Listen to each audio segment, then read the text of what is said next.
திரு தாசகனு மகராஜ் அவர்களால் சாயியின் வழிபாட்டிற்காக எழுதப்பட்ட நூல்தான் ஸ்ரீ சாயிநாத ஸ்தவன மஞ்சரி. இந்த பாடலை நாம் ஒரு தினமுமே பாடலாம், வியாழக்கிழமைகளில் பாடலாம், பௌர்ணமி அந்த மாதிரி முக்கியமான நாள்களில் நம்ம இதை பாடலாம். ஆனால் ஒரு 108 நாள் ஒரு விரதம் போல் இந்த பாடலை நாம் பாடும்போது நம்ம ஏதாவது ஒரு வேண்டுதல் வைத்து தான் பாடணுங்கிறது இல்லை, நமக்குள்ள ஒரு மாற்றத்தை கொண்டு வரும்.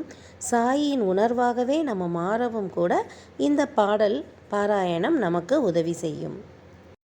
இந்த பாடலின் ஒவ்வொரு வரிகளும் தத்துவ அர்த்தங்களை உள்ளடக்கியதோடு மட்டுமல்லாமல் உணர்ச்சி பூர்வமாகவும் உணர்வு பூர்வமாகவும் பாபாவை நாம் நெருங்குவதற்கு வழிவகை செய்யும்.